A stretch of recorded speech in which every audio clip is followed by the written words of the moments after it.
right. What's up, everybody? Welcome to the We Are One podcast. I'm Justin, and today I'm excited to get in this conversation with the homie Damage. Yes. What's good, Damage or damage, you already know. Welcome to the podcast. I appreciate it, man. Thank you for bringing me over here today. Thanks for making the commute. I know it Man. just snowed today and whatnot. The roads might have been a little iffy, but you made your way out here. For sure.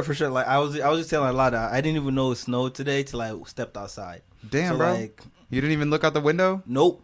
What you been doing all day? Man, my what's it called? Curtains have been closed. I've been working. I for some reason I just opened my windows today. Like I just didn't even look outside. Like It was wake up, head down, straight to yup, work. it was type of wake day. up, like just let's hustle. I enjoy those days, actually. When you wake up and you just know, like, right away, like, I got this, and this to do. Like, Yep. do you ever go to sleep the night before thinking about what you're going to do right when you wake up? I did because I was coming here today. Okay. Yep. So that's actually why I probably didn't open my windows, because I was like, I got this amount of things to do. I got to leave work by, certain time. If I don't get out of here, boom. Mhm. Do you work remotely right now? Yeah, I'm working from home. Okay. Shout out What's to that COVID. like? I'm trying to apply to some remote jobs right now because at my job I work at like a retail shop, Okay. and I could probably do a second job while I'm at work. So I figure I could maybe like double up on income. So what do you do remotely right now? So I work in finance. Can't say much past that. Okay. But man, that thing is tough. Working Like, remotely? What? Yes. Yeah. Like I don't even know. Like you got to stay motivated. You got to motivate yourself. And like your bed's right there. Like Yeah. like you Yeah. could easily just out of habit of being in your home Just lay down. fall asleep. Mhm. For like an hour, and so you have to really, really be diligent with your time. Even like what takes you at work, I'd usually be, go out for lunch. And now I just cook in my kitchen, and just something simple as like just making a quick snack real quick and go from, usually I just drive up, get my 15 minutes, grab that order from to go. Now it's taking like 30, 45 It's minutes. nicer for I'm in your my wallet. kitchen, It's nicer for your wallet, It right? really is. I spent like probably half of what I usually spend when I'm working at the office. So Are you the type of person that likes to be out and about and like moving around, or like are you the type of person that's comfy being kind of just in the crib? I like my home. Like I like being inside. But then when it's warm, I don't mind being outside. But I've when I was younger, I didn't mind going out all the time. But man, at this point in my life, I like my indoors. I like my space. I got my studio inside. Do you spend a lot of time alone? I kind of do. Yeah, me too. I feel that. Yeah. Well, me and my girl recently, I've been spending a lot of time with my girl.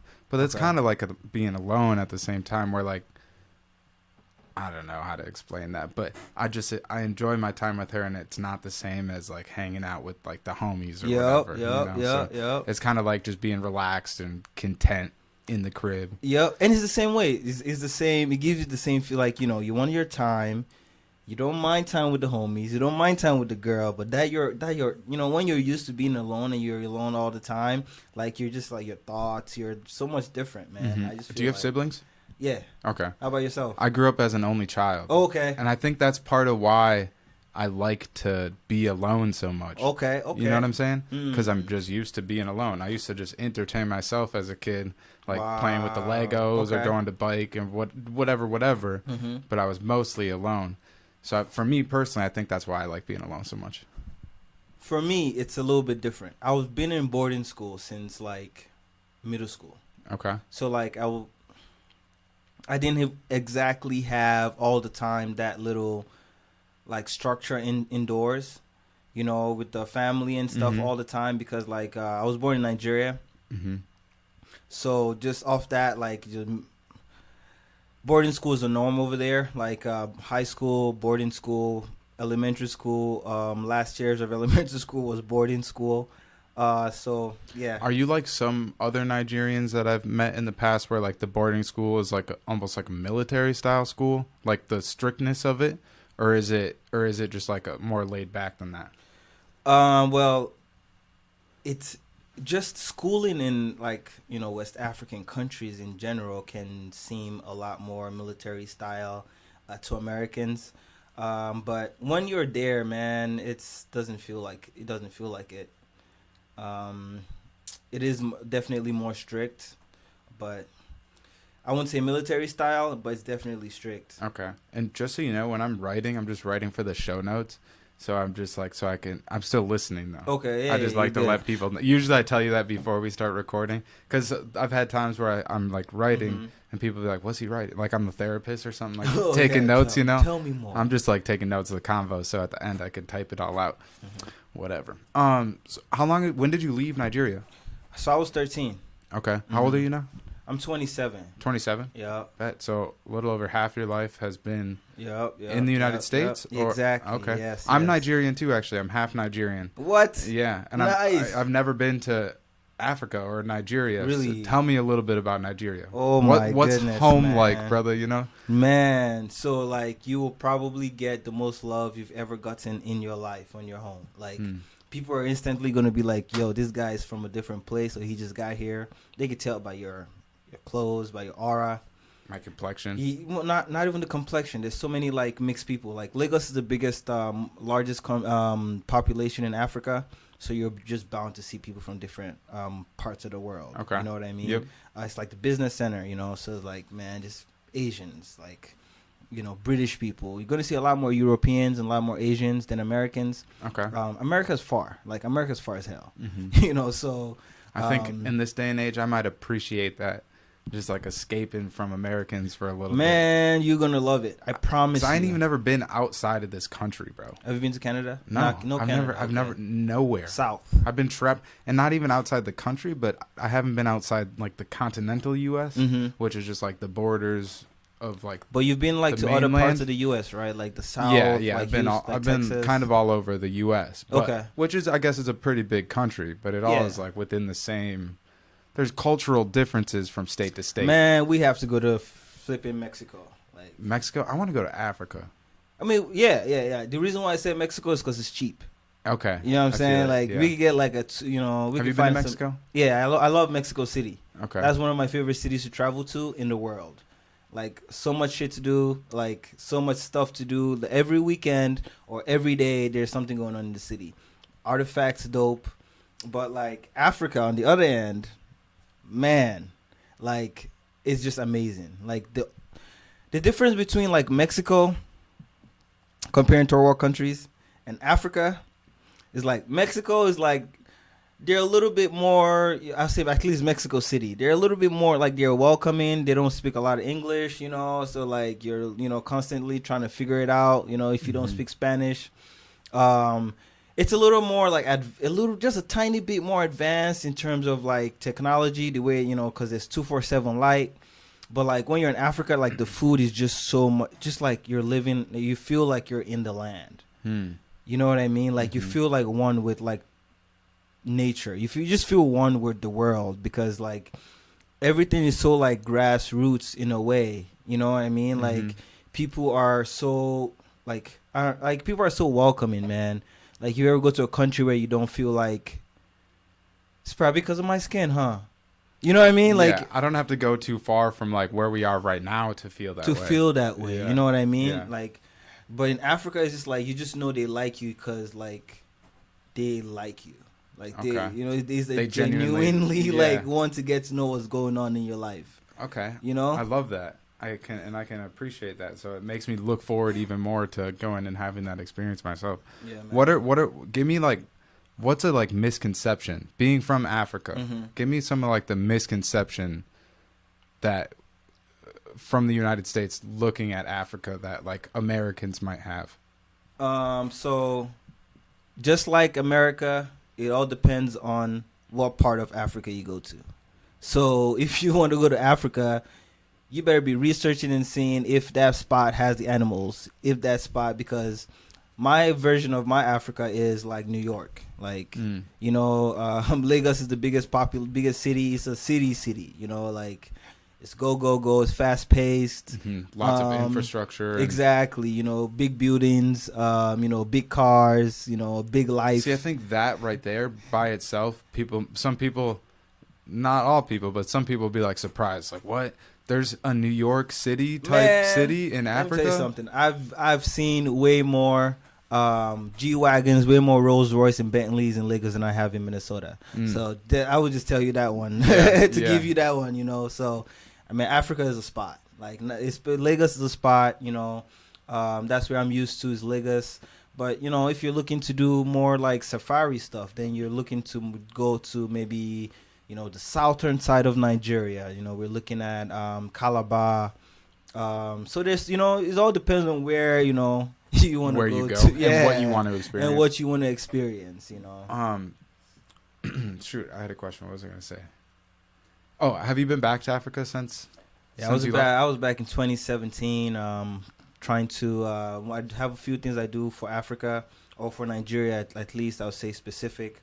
I'm trying to have do some education for agriculture over there. So I started a company a couple years back, and I went to go do research in 2017, and I went to a few like more rural areas of Nigeria that I haven't even experienced before, and man, that was beautiful. Like the food was different because it was natural. Like they grew everything, you know, everything they ate, like they put that together, you know, like it's more wholesome, man. Is it more fulfilling too? It's got to be, right? It is. Like, man, all my veggies, they went to go pick that out. Like, I was there. You ever like, eat something where, like, you feel like my body needed this? Like, you that's eat how something I felt. and your body's just, like, man, refreshed. Yeah, that's it's how not I like felt there. Yeah, okay. I can imagine that. When I came back after that trip, I ate American food. I got sick. Damn. Yup. Not even surprised. Even surprised. The amount of processing that goes into our food, the sugars, the glucose, the synthetics, all this and that like isn't necessarily, I won't even say necessarily, it isn't intended for us to ingest it. Yep, we eat a bunch of bullshit here. No wonder this country's fat as fuck. Bruh, you know? I'm telling you, like, oh my goodness, like I felt the healthiest I've ever felt when I was there. I was there for like about a month because I was doing research. So I was there for a minute. Okay. As soon as I got back to America, the first thing I ate, I got sick. Damn. Yep. It's like, yeah, it's not even surprising, but it's kind of shocking to hear though too. So tell me a little bit more about that agriculture company. I'm interested. Yeah. So what's the mission, I guess? So the mission is to make agriculture more, you know, add more technology to agriculture. Okay. It's beautiful the way they do things, but it's not sustainable. So you mean like tilling and turning over soil and and extracting all of that, things like that. Whether you turn in soil to dirt, the desertification. Yeah, you know, just doing all this stuff by hand, man. It's like I was there and I saw it and I'm like, man, this is work. You know what I mean? And it's not so much that you need, like, okay, I went to school in North Dakota. Okay. That's where I got my inspiration from. I went to University of North Dakota. Okay. And that university is surrounded by farms. Like, you probably looked out your dorm and saw farmland, right? No, I mean, it's not that bad. Okay. Because Grand Forks is a little bit, you know, but all you have to do is drive like 15 minutes. It's not far. Yeah, you know what I mean? Not that it's bad. It's just... Yeah, it's just farms, you know. So, like, I have a few, you know, some people that were in my dorm. They grew up on farms, you know, some new friends that I made in North Dakota.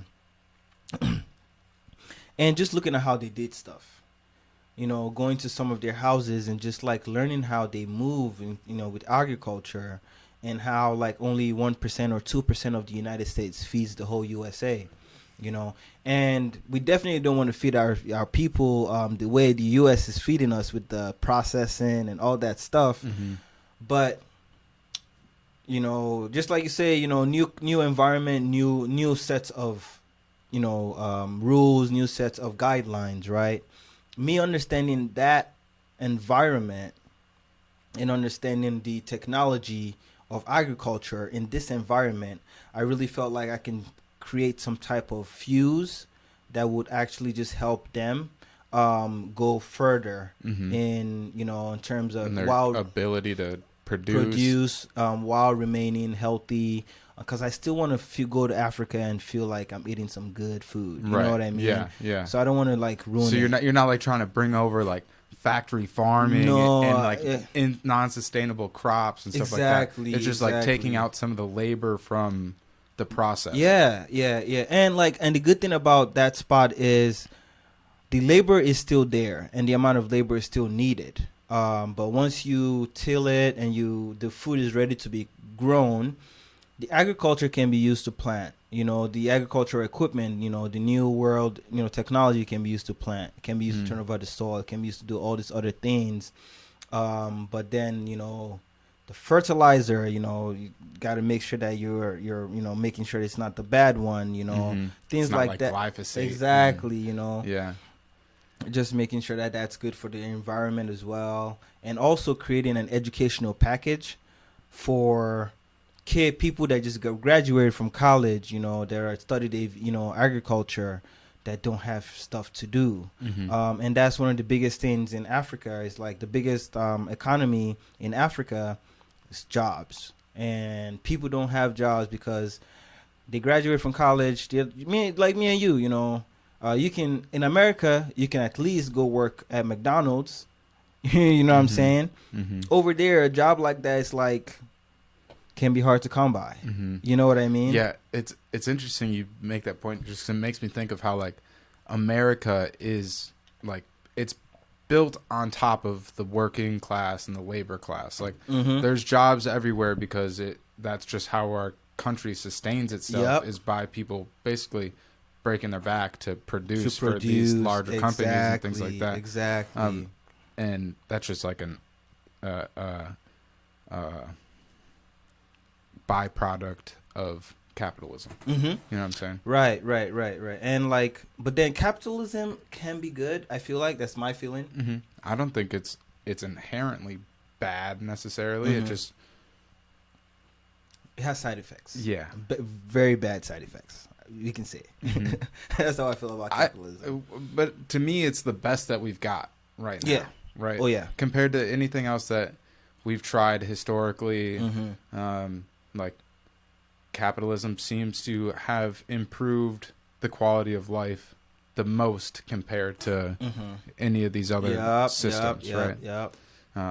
Who knows what it turns into in the future, right? Maybe it does need to shift into something else, but I don't think it shouldn't shift into something that we've tried before and has failed us, right? And when I say us, I just mean humans in general, right? What'd you go to school for? Aviation. I studied airport management. You went to school for aviation. Yep. You started an agriculture business. I know. And you're in financing. Yeah. And you're a hip hop artist. Yeah. That's mainly what we came together to talk about today. Yeah. Damn, bro, you're busy. I'm everywhere, man. I try to learn, and I just try to educate. That's my big thing.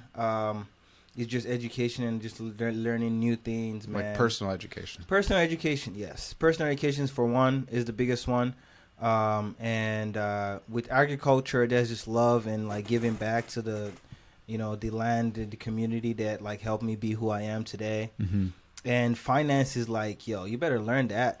Right. If you want to get your money right, you got to understand it. You got to learn especially that. As a hip hop artist. That was one thing I had actually just in my little notes to maybe things to talk about, but how the current state of the music industry is just extorting artists, right? Man. And just taking advantage of basically not only, but especially in the rap industry. It's taking advantage of specifically young black men who don't know their way around money or their way around contracts and business and the inner workings of an agency. They're it's susceptible to being taken advantage of. Oh, for sure. That's easy, man. It's easy to see a 16-year-old who, especially in our communities, man, you're 16. You're a huge talent. Your mom didn't get financial education. Your dad doesn't have financial education. Your friends that are that have your back don't have financial education. Who's gonna guide you? You think it's the lawyer that you just got that just all he gives a fuck about is his little 5% he gets on your contract? You think that person is gonna care about you? And little do you know, he's in the business because he knows he can take advantage. Exactly. Of you, right? So you have these people, and then another thing too is that with us is when we are at that point where we're starting to get money, our minds get clouded. right? Because now you're at a point where you don't even know who really is trying to help you. Now, the only people who's put money on your table are these, execs.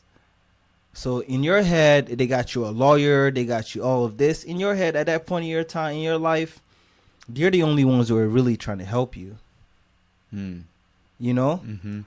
So now you have no choice, and you think, not knowing that you actually are just signing up to be in the labor force. A modern slave. Exactly. Right. Like, just more labor. What do you think about Kanye? I like Kanye. I like Kanye. I like Kanye too. I don't like what he did recently. With what? Just in terms of like, election and like, meeting up with the past guy and the hat. You know what I'm saying? All of that is like, man, like, I get it. Like, you're trying to build some type of brand, and I get it. Like, we really shouldn't be. No one is cool. From my angle, like, everybody's just confused right now. So you being on that ballot, first things first, I'll say this: he went and he endorsed Trump. First things first with the hat, right? Did he endorse Trump, or did he just wear the hat? Make America Great Again. He wore the hat, and he went there. Right? He went there, which is fine. He went there, and then he promoted that guy's product, regardless of. That's an endorsement. That's an endorsement, right? He wore the product, and more people bought the product because he wore the product. Whether you like it or not, he's Kanye, and when he does shit, people follow. Right. So now, he did that, and then another thing he did was he put his name on the ballot. That's two things he did. If that doesn't scream, to me, it screams diverting attention. At the end of the day, from what we were trying to, the whole collective was trying to accomplish. Personally, Trump banned Nigeria, so you can know what my view on him is. Like, as one of the countries that were banned. I have personal, you know what I'm saying? So it affected me personally. So you already know. I know that I care about, like, where I'm from. There's multiple parties, So America divides us. Man, America's politics is it's gang stuff, man. That's straight. That's straight gang, man. Some mafia shit. Yeah, some straight mafia. You're either here or you're not here. I don't give a fuck about that stuff or where you are in the spectrum, but what affects me personally, right?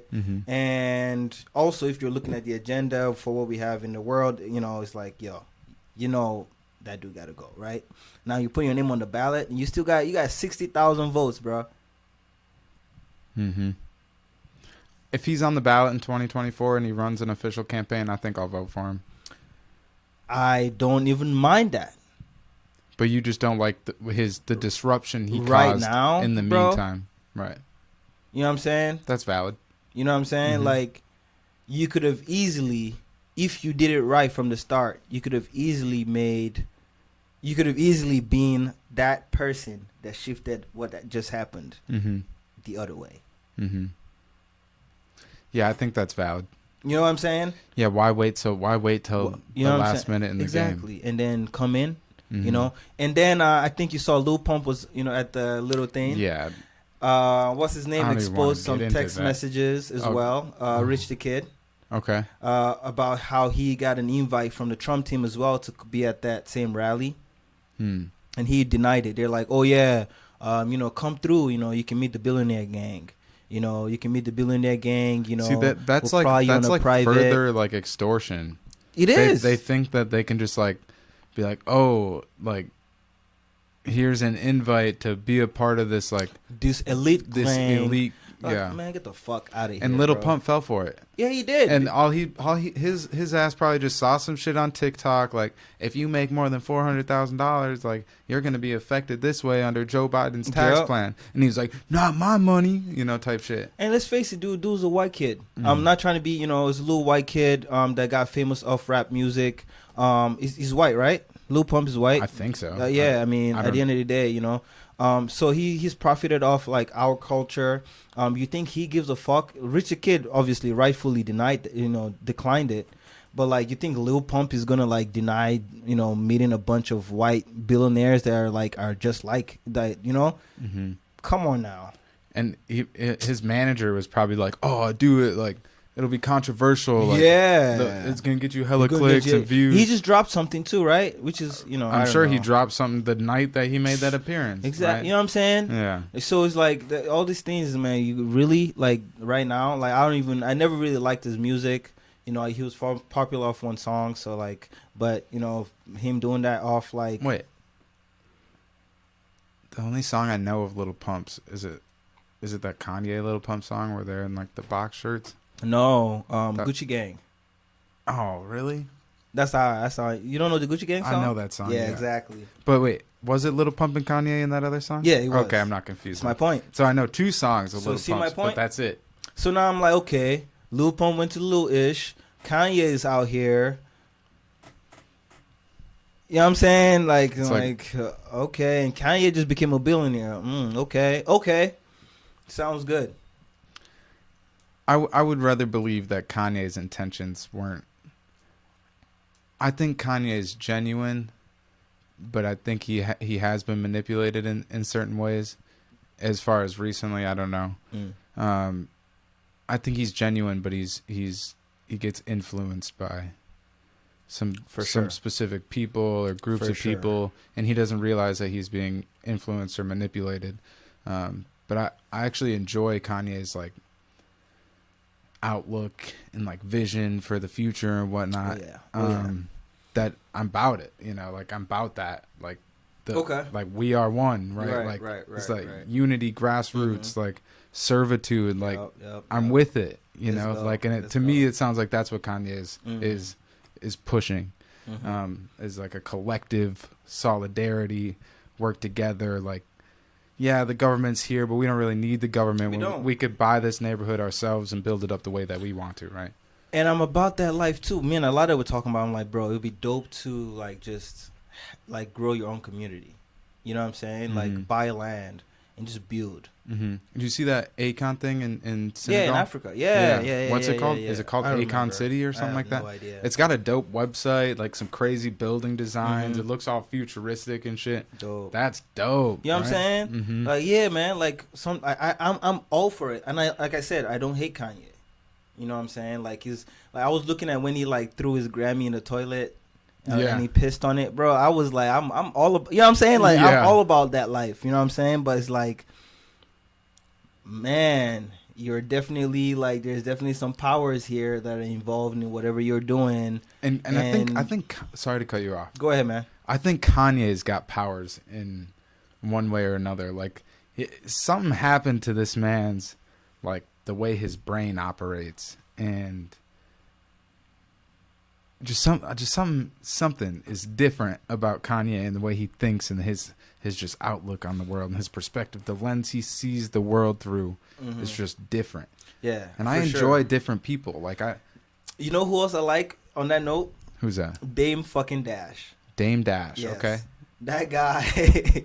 I know the name, but I don't even really know the. You got to watch the videos, man. Okay. You got to watch some of his videos. This guy talks about just how, building stuff by yourself and like being that one guy that like not working for nobody and being your own boss and like literally like putting your own money on yourself. And like betting on yourself. Like, I feel that. You know what I mean? You know like, how much money I've spent just like towards like my own shit. Exactly. It's necessary. Though. It is, And guess what about Dame Dash? He signed Kanye, right?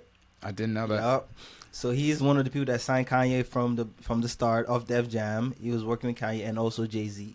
So go watch that guy, man. Right. So he's one thing he said everybody that's ever worked with me has been bigger than me. Okay. He's like, Kanye is bigger than me. It sounds like some wisdom that I need to expose myself to. I promise you will not regret. You will not regret. I mess with him. Let me just take a note. Yeah. Down here. He has his own, like, he has his own streaming show, He makes his own movies. He made, what's the name of that movie, man? One of these old movies, man. Popular movie. Oh, a lot of you remember the movie? Which movie? From Dame Dash. Oh yeah. What's the name of that movie? Paid in Full. Paid in Full. Oh, I've seen that. Yes, I didn't know Dame Dash made that. He flipping made Paid in Full. Oh, man. damn. Okay. Yeah, man. He directs his own movies. That's really out here, multi-medium artist. Let me tell you, and at the same time, finding Kanye and Jay-Z, putting Kanye and Jay-Z That's on. vision. What? That's vision, right there. You know what I'm saying? Who is Damage? Damage. So Damage is this guy that wants to just push out this positive energy everywhere. Regardless of where you're from, I want you to feel this energy, you know, regardless of, how you feel about, this rule or this other rule, or how you feel about politics, regardless of how you feel about, your neighbors, shit. I just want you to feel this energy, you know what I'm saying? Feel this, enjoyment, from art, because as much as everybody hates and everybody, wants to fight about this and this, we come together through music. We come together through art. We come together through love, right?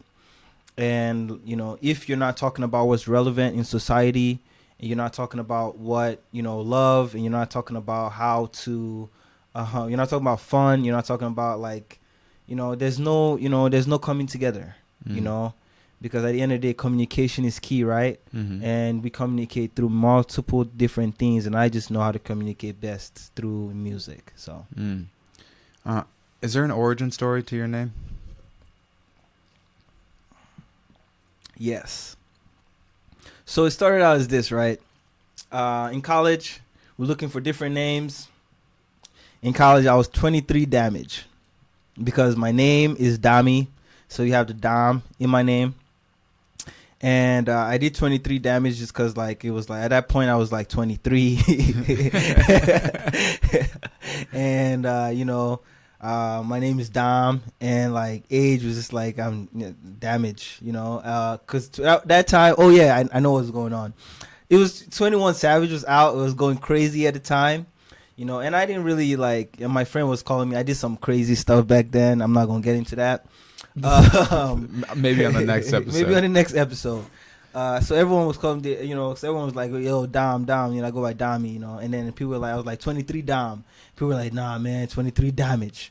And I'm like, yo, that sounds like it. That sounds like it. It was during that battle between 21 Savage, and then there was a 22 Savage, and then there was a 23 Savage, and there was a bunch of parodies out. And people were like, yo, Damage, we're going to call you 23 Damage. And I was that kind of stuck for 6 months. And then I turned 24. And I'm that 23 had to go. 23 had to go. We are evolving. Exactly. New year, new me. Exactly. I'm like, should I keep going and switch my name every year? I'm like, nah, I can't do that. Right.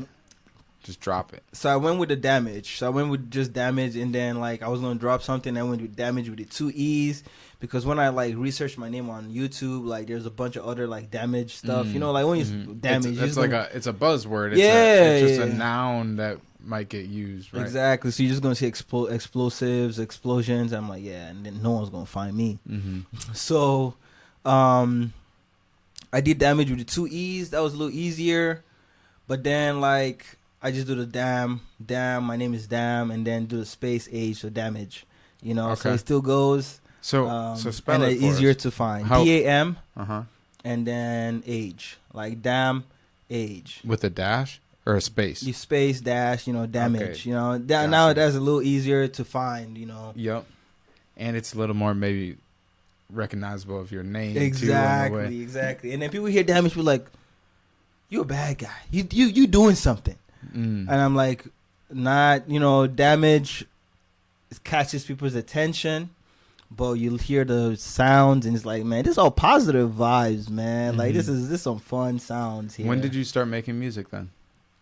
Music, I was in choir in Nigeria, in the African church. Okay. You know, I lived with my uncle at the time. Both my parents, and my uncle's a pastor. He owns his own church.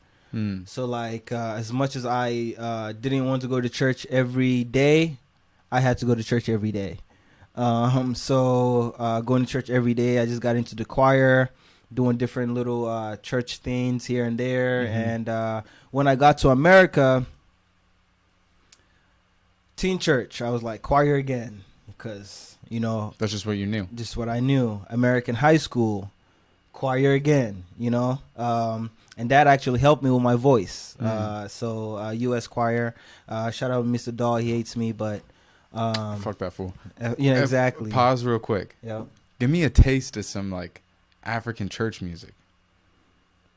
African church music. Yeah. Oh, we are saying thank you, Jesus. Thank you, my Lord. We are saying thank you, Jesus. Thank you, my Lord. Yeah, that you know what I'm saying? That's one of the, you know, that's a go-to. That was you nice. hear that everywhere, man. That's just like, you hear that everywhere, man. I like that. You're gonna go to Nigeria, so you're gonna hear it, you know, for sure. Is like that church music, is there instruments involved or is it all voice usually? Oh, instruments, man. I even played the African drums at church. Okay. Yeah, I played for like a year, for like 2 years. I played for like 2 years at my mom's church. Yeah, before my mom, you know, came to the U.S. So that was fun. That was really cool. I still play. I'm pretty good at that drum, but it's called the conga. What instruments do you play?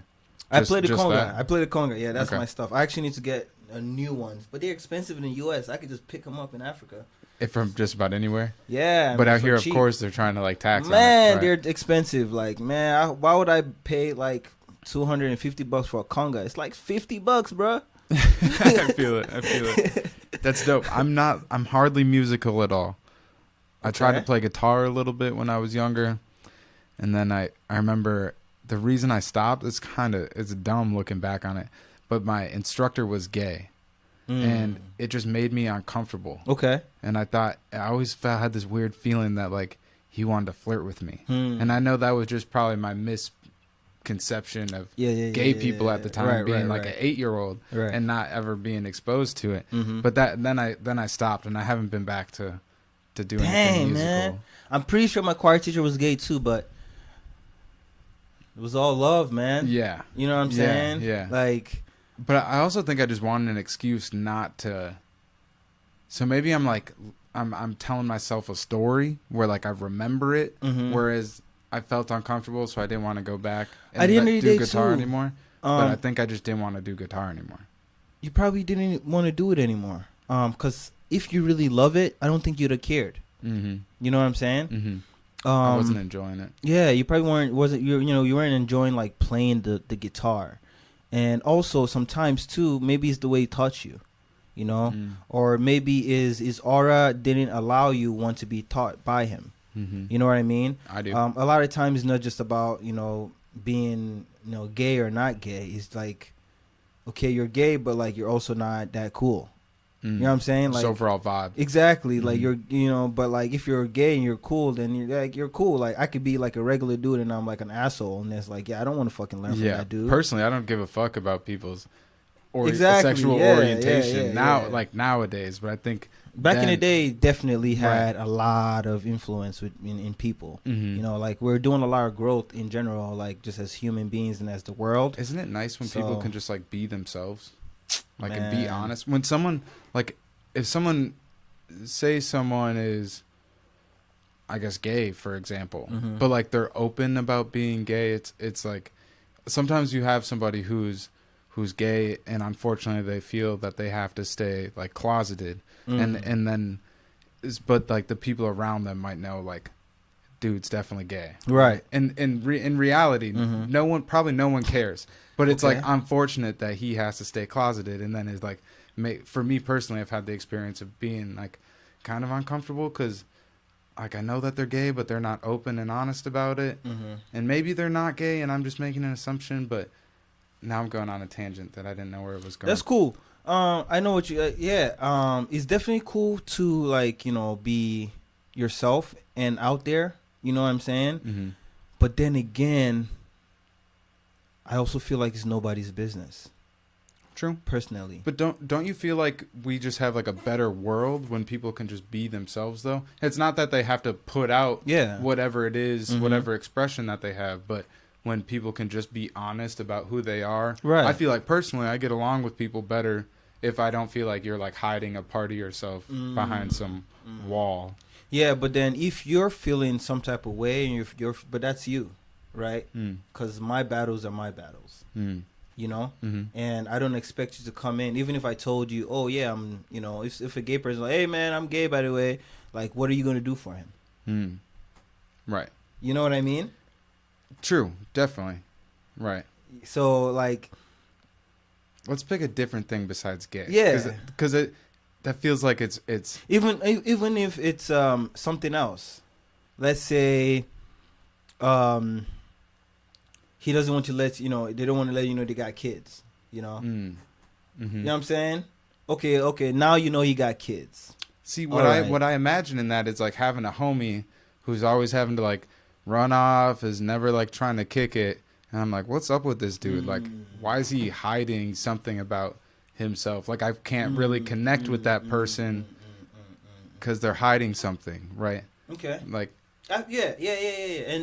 And even with that, to me, I still feel like, man, go ahead and hide what you want to hide, because like that's your battles. And like I came into this world by myself. Get a little closer. And you came into this world by yourself as well.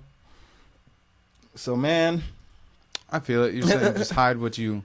Yeah, man. There's a reason why you don't want to tell us. You know, you're battling yourself. You're battling, you know.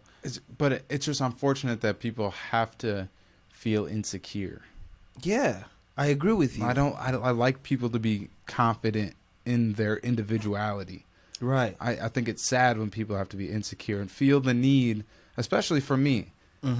Like, bro, you don't have to hide shit from me. Like, I'm the last person who's going to judge you or treat you differently based on, unless you like have a Nazi tattoo on your stomach or some shit, like a swastika, like that's different. Right. If what you're hiding is hatred, okay, I'll treat you differently based on the hatred that you're hiding. But if it's just some like normal ass shit, bruh, don't hide it. Like, oh, like yeah. Oh yeah, for sure.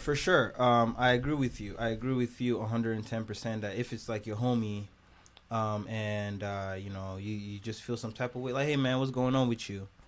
And then again, if he is like your homie as well, he's probably scared. A lot of times those people are scared. So then it's like our job as the homie to like provide space for that person to feel comfortable to be open. Because if the person is not open and then you're running away from the person because the person is not open, then the person will never be open. True. So like now, so I'd like to turn that responsibility around. Where like I'm at first it was like, man, why is this person insecure, right? But now it's like, oh, I'm failing at providing this person the security to feel comfortable to be open about themselves.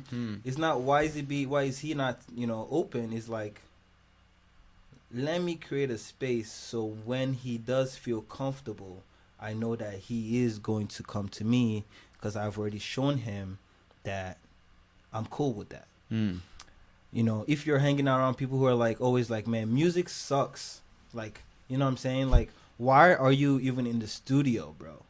You know what I mean? Like, you think I'm gonna go show him a new song I just made? Definitely hell no. No. Right. You know, so I feel like I got some homies who I won't even send a link to the podcast. Boom. Because for one, I just know they're not really even interested in it. But two, that like they're just not going to enjoy it. So like, I don't care to show you what I'm doing because we connect on some other shit. Like, exactly. You're not necessarily about like the creativity or like podcasting or photography or whatever. So I'll just like do my shit over here. Because I know that you don't want to be exposed to it. And it's the same thing even, I mean, I'm going to go back to the gay stuff too, because why not? You know, it's the same thing, like, let's say you have a friend, right? And you're around those friends and they're always saying like, you know, that stuff, right? Yeah. And you are, you know, or let's say like we're a group of friends and one of the people in the group of friends is always saying that stuff, you know, or maybe two of them are always saying that stuff. And to be specific, like, that we're imagining as if this group of friends is spewing some like homophobic rhetoric. Yeah. So and the thing about it, like what I've noticed, like a lot of times, like people are not even like homophobic. They just be saying stuff like that. You know what I'm saying? Like it's not. Well, did you ever play Xbox or some shit when you were younger? Oh yep. You fucking faggot. Yep. Oh, people. Yeah. You know what I'm saying? Or like we play like Smear the Queer when we were kids. Like where if you like for any reference, it's just like you get a football and then it's a free for all like football game. If you get tackled, you got to throw it up, and whoever has the ball is the queer, and everyone else is trying to. You know what I'm smear saying? Yeah. He's just so like it's like we've grown up in such a world where like that's been the norm. You know, like, and that's an example because it's so like obvious. That's it's an easy one to use, right? But there's so many other things too in this world that has just been the norm of our society that like let me tell you something. For example, it's like me telling my parents that I wanted to be a musician. Like that just doesn't work in African homes. You know what I'm saying? Till you're popular. And then they're like, I guess you're cool now. I guess you're making money. Like now it becomes cool, but it's not something standard. It's not something you just go and be like, yeah, I'm not about to go to school. I'm just gonna go do music. Like, my dad just knew I'm doing music like probably like a year and a half ago. Like when I dropped my first video. You know what I'm saying? They didn't know that. They whole didn't time? know. Nah, man. So yeah, man. So like you can't expect those people to just assume that you have that safe space. Yes. Because they're definitely scared, and they definitely know that once they share with you, you're gonna share with other people. I think I got a lot out of this little part of the conversation because I think that's important to flip that responsibility. Yeah. And man, it sucks that there are people that are like filled with like hatred and judgment, and they're gonna treat you like you got some men who like if they knew that I was into like art, to them they're like, who's this weak man? Yeah. Or something like that. It's like, nah, man, I just like art. I'll still kick your ass. Exactly. Like, Exactly. I don't, exactly. like I don't understand that type of judgment, like, or like stereotyping, like just assuming something about somebody based on something else. So, there's stereotypes for a reason. Sometimes they come true, right? Or they prove themselves to be true, or historically they were true, or whatever. But it's wrong to try and generalize a whole group of like if you see like a homegirl on Instagram like doing the whole Instagram thing, like just being hot on Instagram, like there's probably a lot of those girls that do that for some good reason, and maybe like in the background they're going through medical school and they're paying for it based on like their discount codes that they're putting out or some shit, like so it's easy to make judgments about something of a person, and a lot of times it's not even true. That's the human in us. That's human nature at the end of the day, to make judgments. Yes, I completely agree. I've said that too. It is human nature, but I think we have the control then to determine how we treat somebody after making that judgment. Because like if we think of ourselves as like animals, like, and we're like in the forest or some shit, and we see a shadow, like we got to make a judgment about our surroundings. We have to analyze it, judge it, determine what the next best course of action is going to be. Right. Fight or flight, man. Human. Yeah, like you see something, immediately your mind is going to respond. You know what I mean? And like it's one thing I've actually been trying to learn how to shut off your mind. So you've been meditating? Trying to. Okay, that's just hard, man. You can meditate. Either you're meditating or you're not.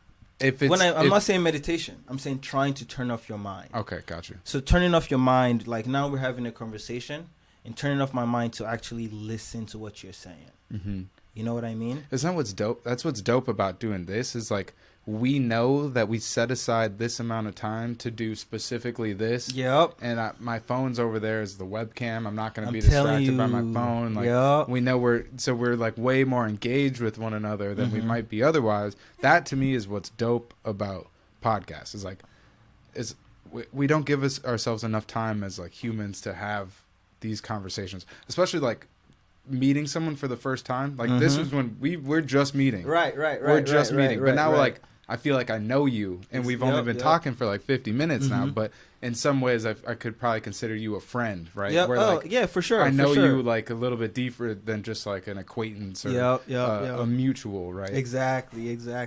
Yeah, for sure, man. And that's true. You hit it on the you hit it right on top of the nail, right? So yeah, this space, man, is dope. Being able to shut up everything and like listen to one another and not have some type of thing going on in your head. That's like, I can't wait to build this room out to like something more dope. Even it is, like, bro. Hey, man, this is like a nice space. So once you add your lights, it's real empty right now, but eventually it's gonna be like a dope spot where like when you come in and sit down, like you're gonna be comfy and you're not gonna want to leave. Like the vibe is gonna be so perfect. Man, the vibe is perfect. I don't want to leave right now. Shit. Bet. So what inspires your music? A lot of different things in the world. My experiences. So every time I go through something, I always have something to write about. I feel like everyone, like a lot of artists, feel the same way. What else?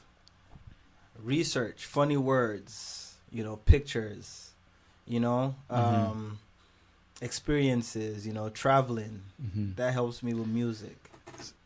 So what I think is dope about that answer is that, like, to me, like, art is just an expression of life and experience.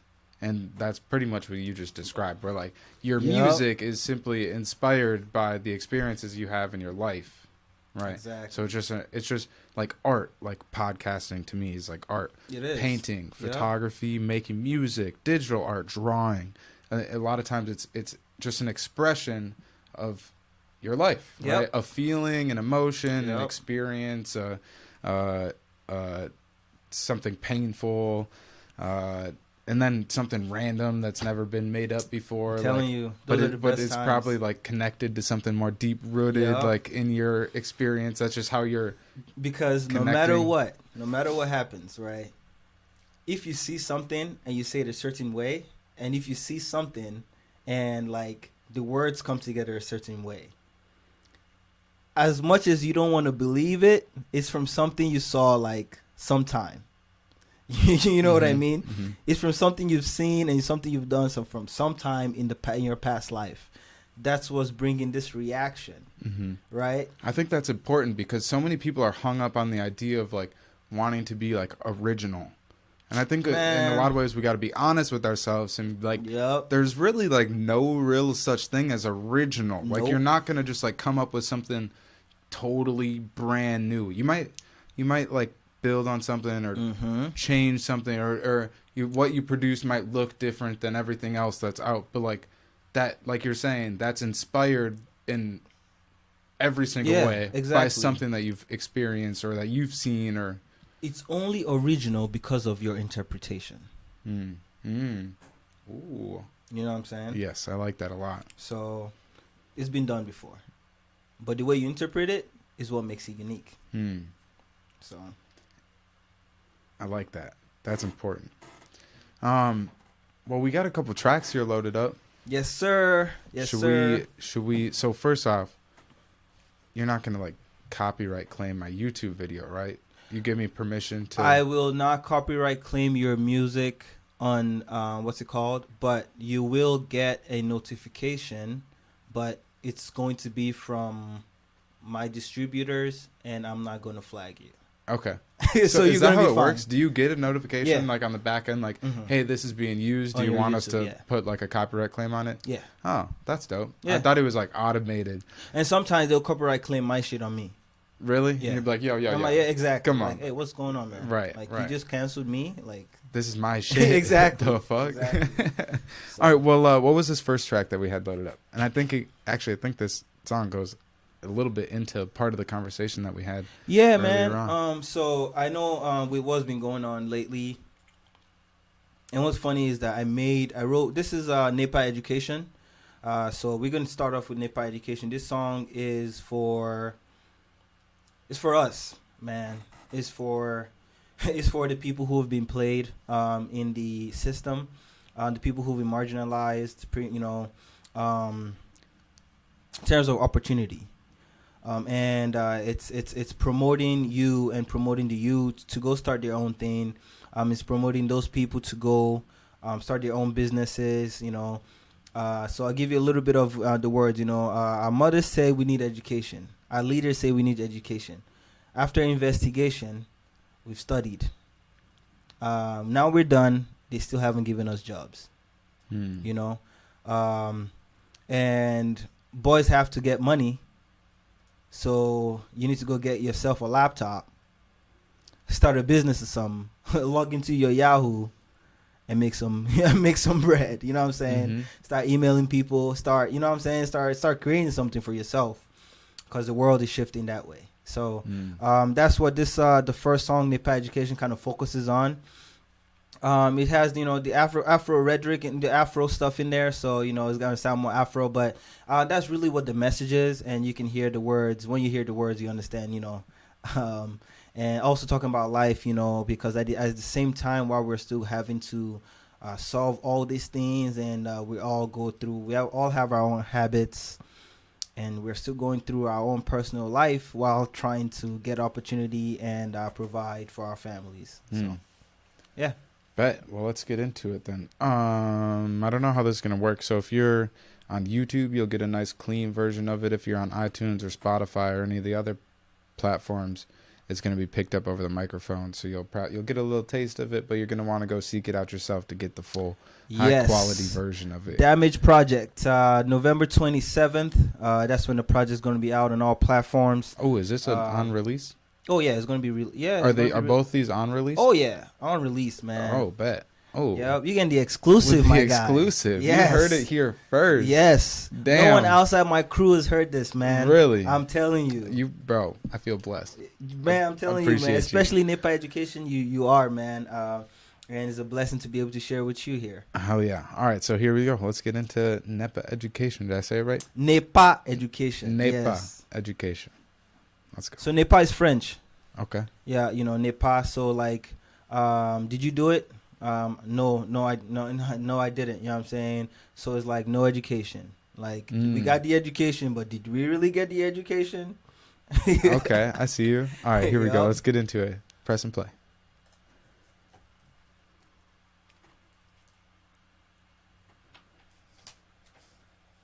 Maybe pressing play.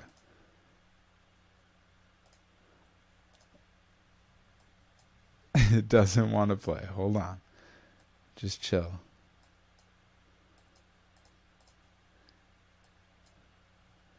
Damn.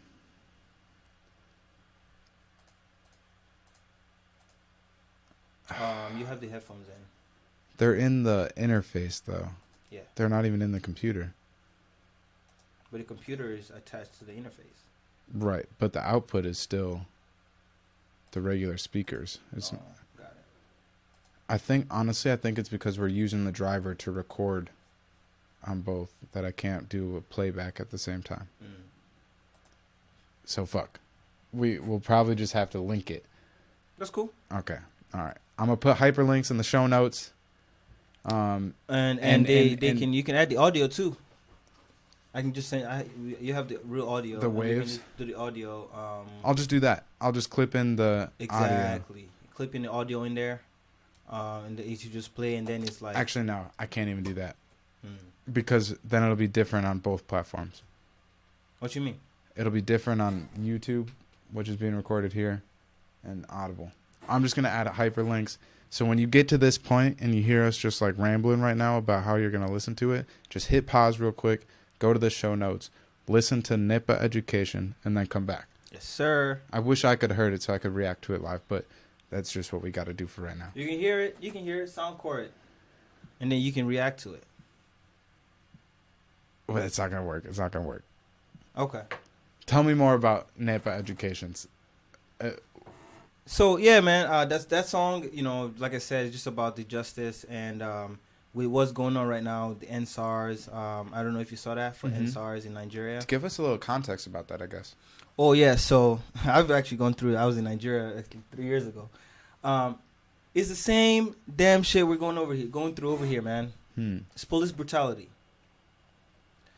A lot of people, a lot of my friends, a lot of my American friends are like, man, I didn't know that SARS, disease came back. I'm like, man. Damn. That is so weak.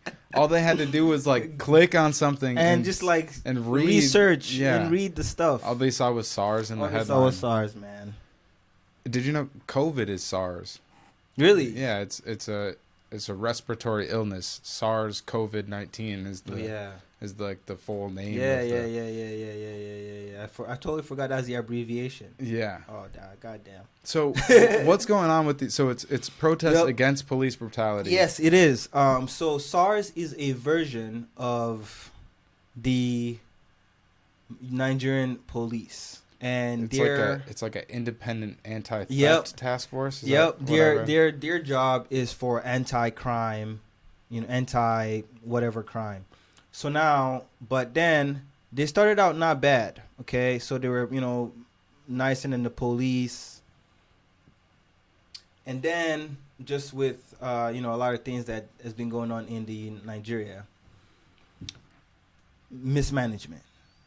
So with mismanagement, there comes like that division not getting the funding they need to be functional, and bribery and things like that. It's very like normal. No, it's been normalized in that community. So police is usually they're very, very comfortable with just pulling you over, asking you for like $100 or whatever. Mm-hmm. Like, people are saying like, here, America, police brutality. Over there is, police is that's a different level. Mm-hmm. You get pulled over, you got to pay them some money to be able to go, or they're just going to waste your time. Like, or they're going to have you there for like an hour. Mm. If you got stuff to do, just give them the $1 and move on with your life, which is unfortunate. Mm-hmm. Now, SARS took it to an extra level. So instead of actually just like checking for theft and checking for things like that, they started checking for people's phones. So I got pulled over in Nigeria myself when I was there back then. My cousin is driving. And I got the American driver's license. So like every time, American, they're like, man, I can't do nothing with this American guy. So you're good. Mm-hmm. My cousin, on the other hand, who's a young Nigerian, a young adult, they start going through his phone, accusing him of being a scammer, and this is my producer, and, all of a sudden, we're there, and they're all of a sudden they're like, at the end of the day, it all ends up with me just giving them $2. Mm. And they didn't accuse him because they felt like he was a scam or anything. They just like extorting like young people in the country right now. Like, why would you extort me? The country is already hard. I already graduated. I went to school. I'm probably one of the smartest people in my grade or whatever. Can't get a job. I've decided that I'm going to go start some type of business in this failed economy, and I'm doing pretty well for myself. And I'm finally able to buy myself an iPhone. I'm finally able to get myself a little car that I can move around with. And here comes the SARS dude freaking extorting me. Like, I barely just made it. You know what I mean? Yep. Like, don't you have kids? Do you think it's in like a byproduct or a symptom of what you just described? Like being, say you went home and you were trying to find work right now. You're telling me it wouldn't be too easy to do even with your education. Well, for someone like that doesn't have connections, it would be very hard. Okay. So it's hard to find work. Mm-hmm. Do you think like it being hard to find work somehow is the culprit for like these people in positions of authority in like say SARS specifically feeling the need to extort people because they need something extra for themselves? I agree with you, and that's true because of the way the economy has been messed up, right? So it's the same thing with they can't find better jobs. They're not getting paid well. Think about, and then you can say those same things for the American police, and you can see very similar reactions, and you can see very, very, on that point it might be on a heightened level, but when you look at it at the grassroots, not enough money, not enough opportunities, and you start looking at police brutality and picking on the poor people. They're not making enough money. Unfortunately, a lot of power. A lot of the people that want to become police officers are looking for power, right? Exactly. So they're also going to be the type of people that take advantage of it. Guess what? Again, now those same police people, just like in America, it's easier to get into police because they're looking for jobs. They can't find jobs, no education, so they just signing up for the police department because it's going to pay some type of bill for them. And one thing I noticed in that economy which is unfortunate, is there's a makeshift middle class in those communities based on just handouts. And it's not like free handouts, is of like people begging for money. Like, hey, how much you got? $100 here. Like as soon as I touch down in the airport, there's going to be like at least minimum 7 people are going to ask me for money. Minimum. Like minimum. And there's people that do that like as their work essentially. Daily. They're just trying to help you because there's no work. Man, let me help you. Let me like as soon as you land, you got a big bag. Let me help you carry your bag. So I can get a little, 50 cents. You know what I mean?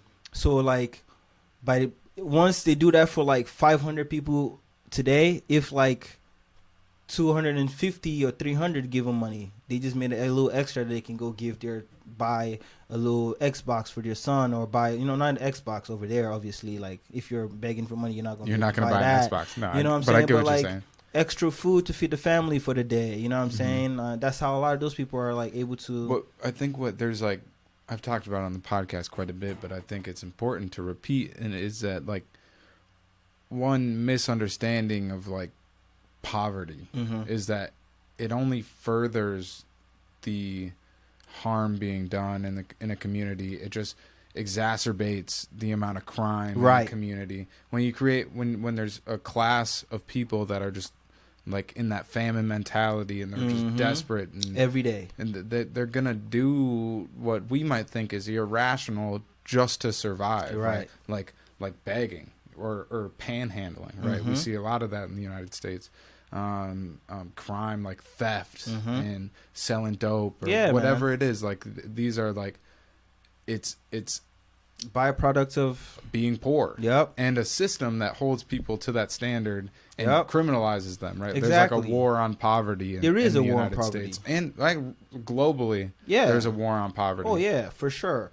Because at the end of the day, man, you can go there and you can grab a bunch of those people and give them a little something and make them do something for you.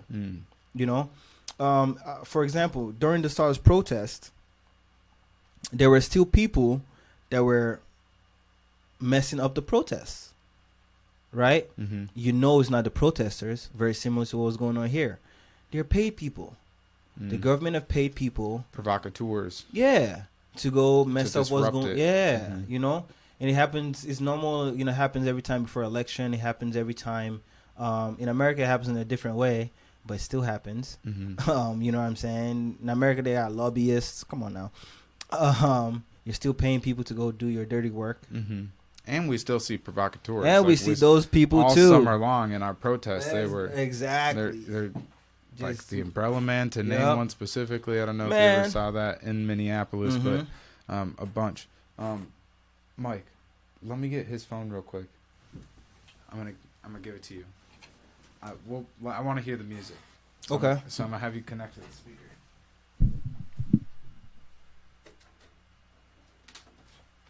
I was thinking it was gonna be doing too much, but it's worth it. We got to get that exclusive. Definitely need that. That exclusive. You heard it here first. We are One Radio. Hey. So just hold up. We connect into this. It's Soundcore Rave. Boom. Is the name of the thing. Is your dad Nigerian or your mom? My dad. Nice. I just have Nigerian roots. Okay. Like in where's my dad? genetics. Where? Yeah. Somewhere over there. In this house? No. I'm not all that close with my dad. Okay. Is he African? Is he Nigerian though?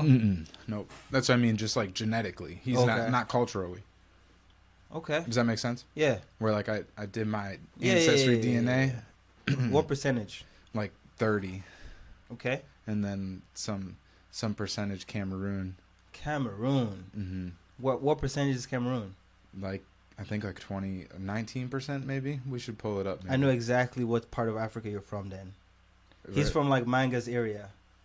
From where? You're probably. Is that like a region that's like specifically blended between? Yeah. So there's a Nigerian Cameroon border. Okay. It's called the Bakassi Peninsula. Spell it. Bakassi Peninsula. Okay. And during like after colonization, when they were like telling people to pretty much pick whatever spot you want, so like that group in that area were pretty much like there's a group of Nigerians that said, you know what, we're gonna go with Cameroon, and then there's another group that were like, yeah, we're gonna go with Nigeria. So a lot of those people on that border are like really Nigerian Cameroonians, but like that border right there is where you're gonna see anybody that tells me, oh yeah, I'm 30% Nigerian and I'm like a little 20%, I'm like, I know exactly where you're from. Yeah, which means it sounds fitting, right? Yep. With what I just described and the story that you just. So you're Igbo, probably. Igbo. You're Igbo. Okay. Is that like a tribe? Yeah. Okay. You're Igbo. You're most likely Igbo. Interesting. Most likely. I appreciate having maybe hopefully a better understanding. Yeah. Oh, trust me. So when I go visit, I know go do exactly some where to go. You know, I wouldn't say you know exactly where to go. But I get an Just idea. go to Lagos if you're going to Nigeria, Okay. because that's the big city. Uh-huh. You know, you would definitely want to go to Lagos, and then you want to go like to one of the smaller places with someone that you know. You know what I mean? Mm-hmm. So you do know where to visit, but I wouldn't say go by yourself. You feel me? Right. Yeah. Somewhere. Yep. I feel you for sure. Yep. All So right. yeah, man, that's where you're from, man. Like Google the Igbo tradition. I know that's definitely what you are.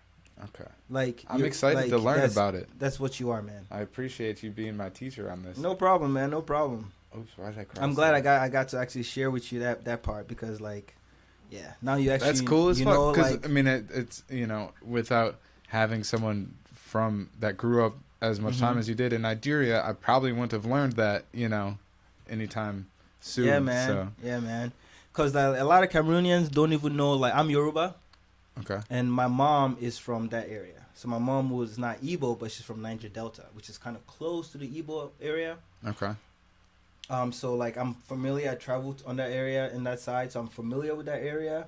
So like, just you're Igbo. Okay. Yeah. So those people they've never Cameroonians on that side. Like my roommate's from that area. Okay. That's why I was saying Manga. And he was telling me like, man, I've never heard of Yoruba people before. But he grew up in So close. Cameroon, very close to the Igbo side. Mm-hmm. So all he knew was Igbo people. Oh, so he was saying he had never met. He's never met a Yoruba person like me before. That seems so crazy to be so close in a region like that and not have met someone. That's the world, man. The That's world crazy. Is flipping huge, man. Yeah. Like even Africa in itself, like Massive. imagine, you know what I'm saying? Imagine him telling me, man, I didn't even know that tribe existed. That's nuts. You know what I mean? Yeah. So that's Africa in itself is so big, man. I'm excited. I get more excited to go to Africa. Now you know how. Now you can learn how your people are. You can learn the ways of your people. Mm-hmm. You can learn like the stereotypes about your people. I'll probably find some food that I didn't realize I like. As a matter of fact, I need to actually take you to a spot where you can actually eat some food where you don't even know. Okay. Yeah, that's in Brooklyn Park. I take you there, man. Okay, let's go. Bet. I'm about it. Yeah, you love it too. Okay. You love it too, man. Let's get into this music preview. So yes. We still got to play this exclusive from the We Are One Radio. We got Damage here today. He's going to play us this unreleased track. What's it called? NEPA Education. NEPA Education. Yes, sir. I got the I gotta log back into my the folder real quick. Okay.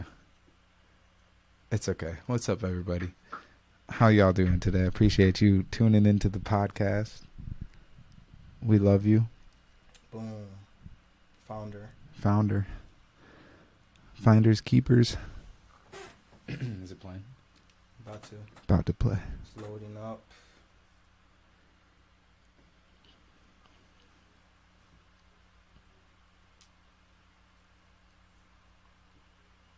Oh, yeah, I forgot you're using your phone. What'd you say? I forgot you're using your phone. Yeah. Otherwise, I would have just pulled it up. Wi-Fi.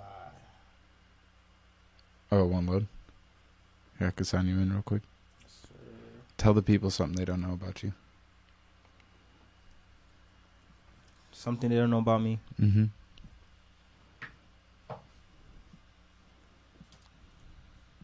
My favorite music is British music. Grime. Yes. If you don't know what grime is. I know what grime is. Okay, good. Yeah. Good. Who's your favorite grime artist? JME. Okay. Jamie Adenuga. Do you know who Skepta is? Mm-hmm. He is Skepta's younger brother. Okay. Yeah. Bet. I love Skepta, by the way. I bet he spits hot fire, bro. Man, yes. That's another person. Yeah, you got to listen to that guy, man. JME. JME. But for now, we listening. For now, it's Damage. JME, serious. Damage, oh, damage. You already know.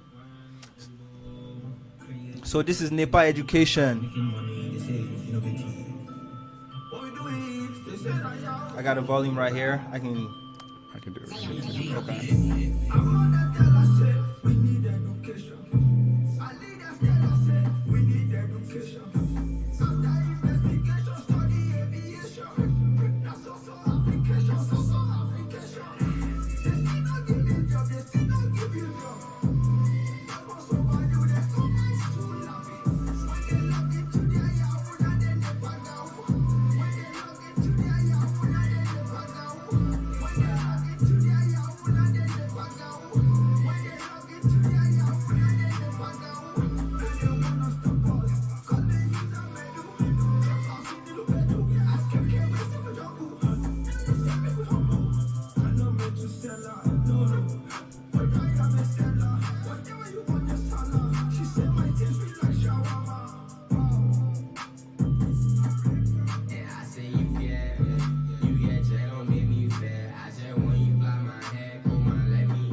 Not supporting.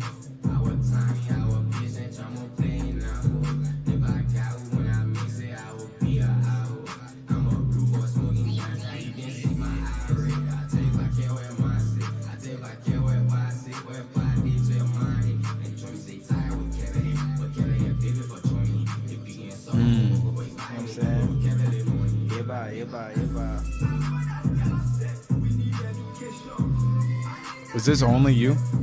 Me and a friend. Okay. More Red Cup. Okay. Who is it? More Red Cup. Okay.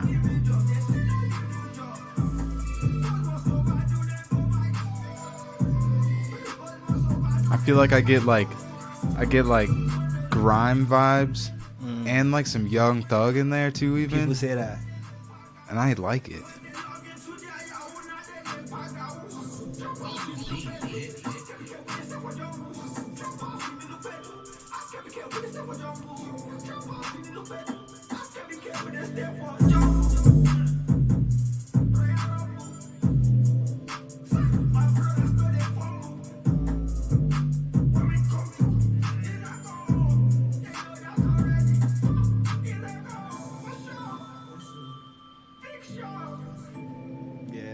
Vibe up, you know.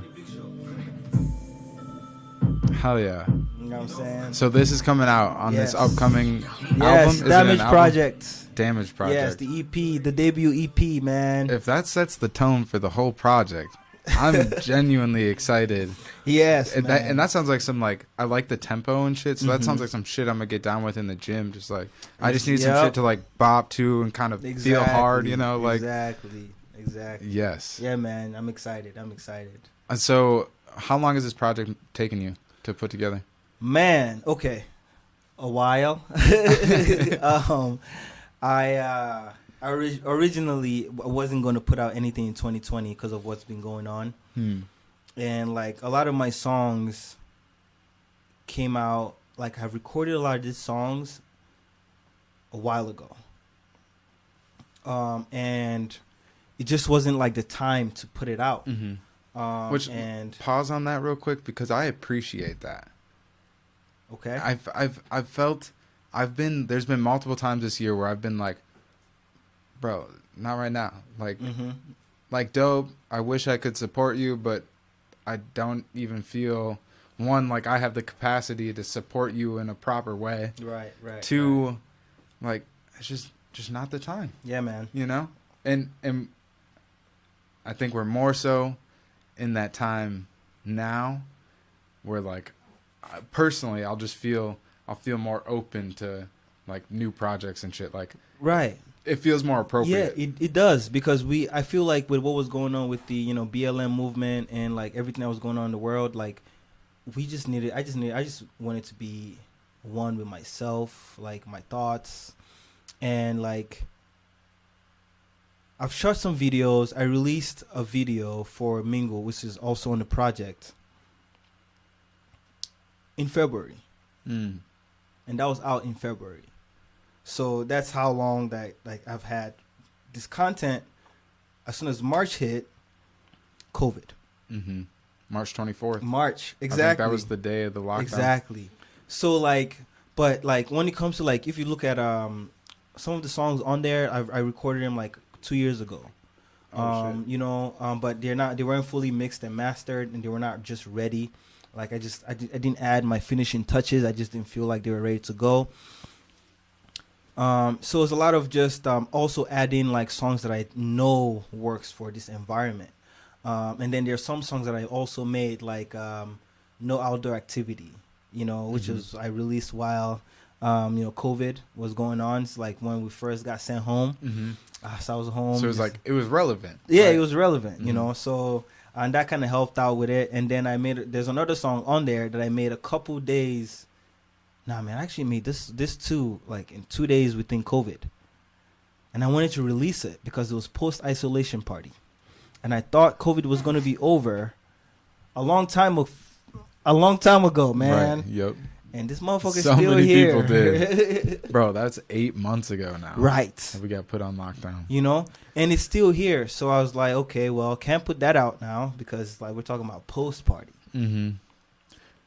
Do you think it's important to have something to look forward to? In terms of like... Just in general, in life. Of course. You got to have something to look forward to, right? If you don't have anything to look forward to, what are you doing? I feel like you could put out the post-party track as something to look forward to. Set the vibe for the future when we do come out of it. Guess what? The post-party is on the EP. Okay, bet. Because COVID is still going on. And this might be our new norm. And what I started to realize is if I kept waiting for a time, like this is like my first project that I'm going to drop. Okay? And I've been doing music for a while. And it's always been, I got to perfect my sound. I have to have my team in check. I have to have my team in order. I have to have the best equipment. I have to have. You're a perfectionist. Yeah, in a way, especially with my art. At least with your art, yeah. You know what I mean? Yep. Like with my art, I am. And like, now that I have a lot of those things figured out, I started to realize that, at the end of the day, I'm getting old as well. I can't just keep waiting to have the money, keep waiting to have all these things in check for me to give the world what they need to get. You know what I mean? And if I keep holding on to like some of these projects, I can make 4 songs right now if the right beats come on. You know what I mean? And I keep creating. And I just keep creating. And I just keep creating. And I just keep creating. I've released stuff that I took down. Okay. You know, I'm like, you know what? I got to get the right deal for this first. Like, I'm not just going to say this other company's name and not get no money for it. Right. So why am I'd rather say feel my it. shit. Yep. Take that shit down. Mm-hmm. Now let's go talk to their marketing department and see if they're going to say something. If they're not, man, I'm gonna change the word. I'm gonna take their name off. Whoever's gonna sign that check, I'm gonna put their name on there. Yeah. You know, so it's just been a lot of different, like, being learning the music business before I put out a lot of stuff has also helped me too. That's important. I think like even personally, when it comes to like producing my art, right, I don't have necessarily that level of patience sometimes, right? When it sounds like you've taken your time with it. Yes. So, and that, I mean, to me makes me anticipate the project even more, knowing that you've been patient and you've trialed and errored it, and it isn't just because it's your first project that you're putting out doesn't mean it's the first thing you ever made. Right. So. Exactly. And like, for me, I have a little cousin that makes music, and he was like the biggest push for me, because, man, I was already forgetting music, man. I told myself I was going to quit. I'm just going to do this, like, 9-to-5 stuff, this corporate world stuff, so my little cousin wanting to go back and do music, he's 15 in high school. Like, I see myself in him, because, and another thing I saw is that he was better than me at that age. When I was that age, he's like ×3 better than me. So if I don't go research all this shit to make sure that he's good when he needs my help, like, I'm failing. I like that. I think that's admirable to be motivated and have that awareness of how, like, that ripple affects like your cousin and just like the people around you in general, and just like, I think that's admirable. Definitely important. For sure, man. And we put out his first, like, stuff a couple last month. So like, I've been focused a lot on him and his stuff. My producer released some projects as well.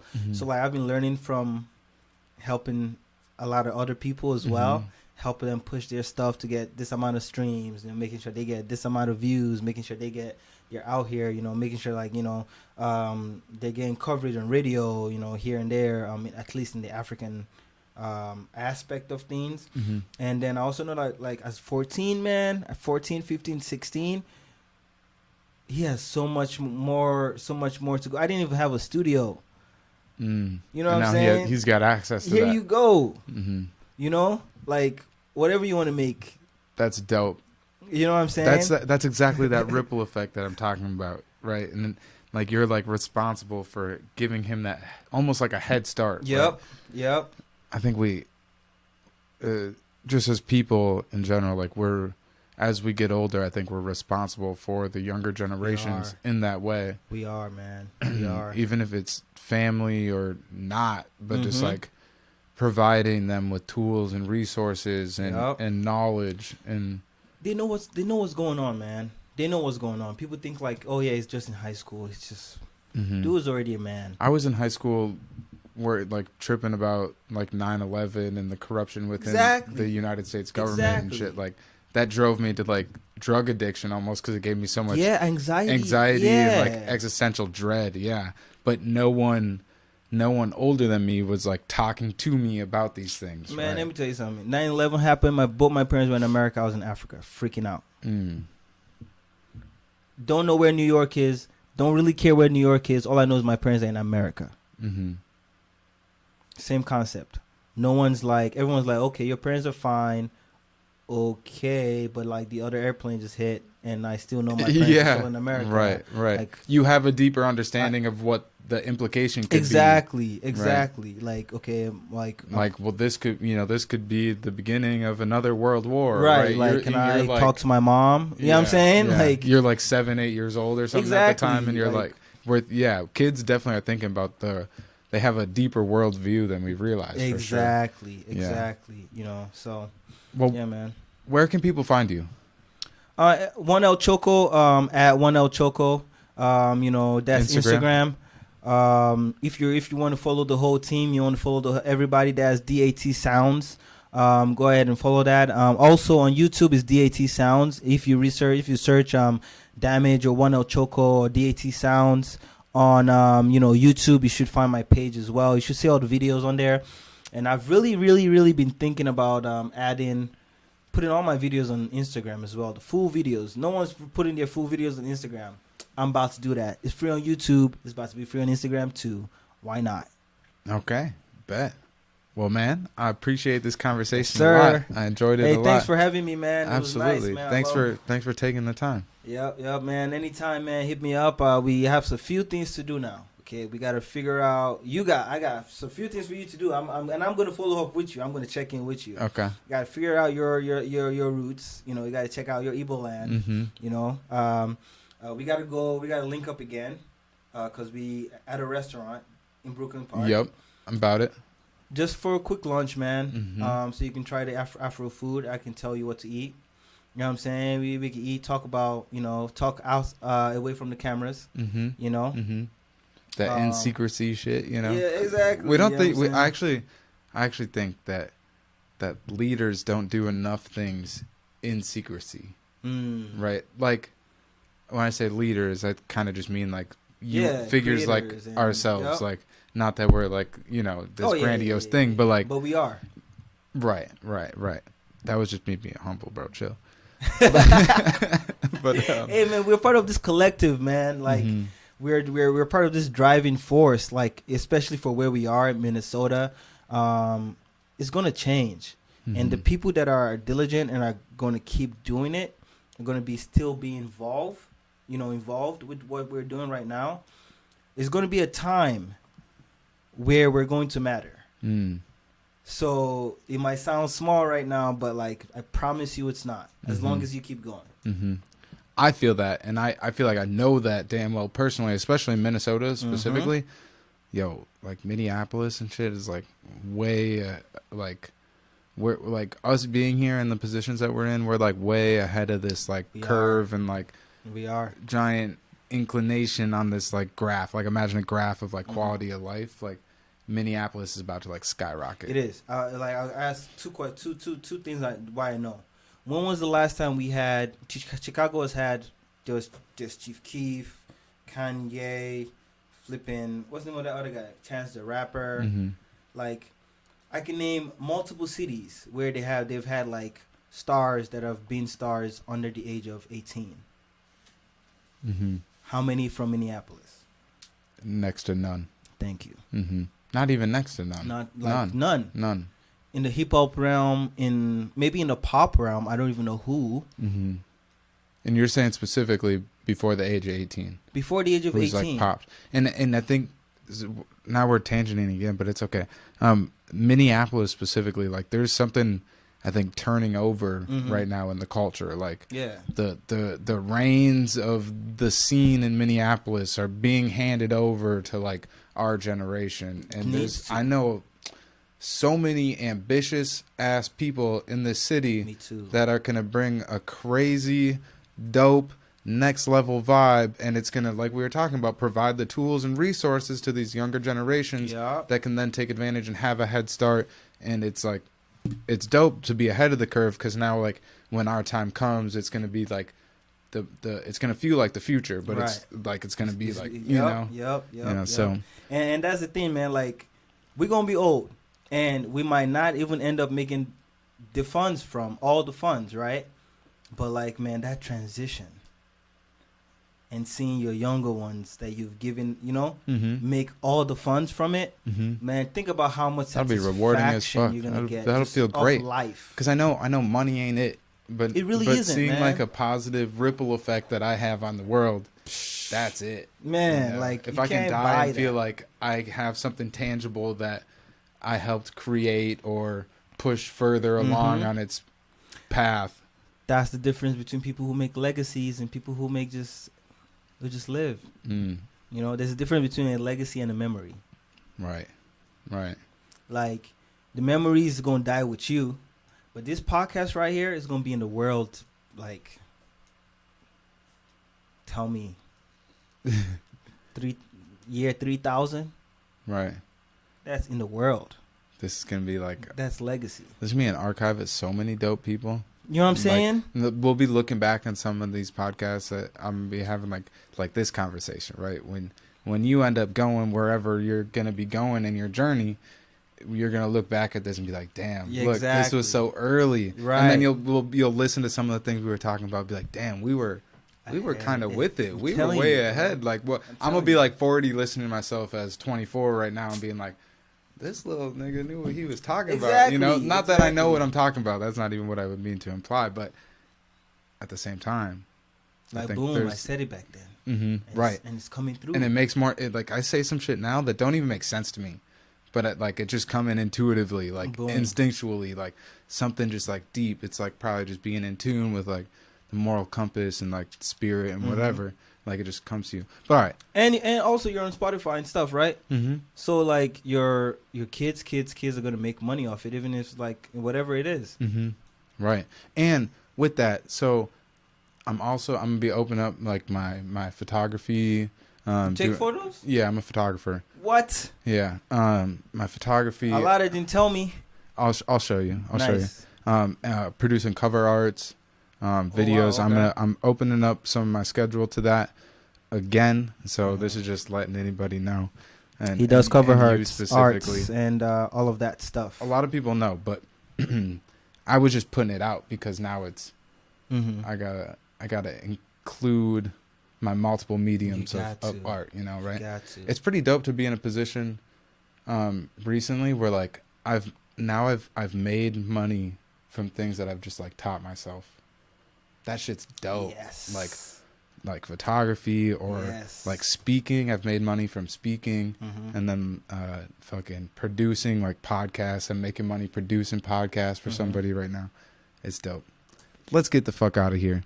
Yes, sir. This is Damage. You've been with Damage, and I appreciate you guys tuning in, man. We're doing great things, and we're about to take off. When does the Damage Project come out again?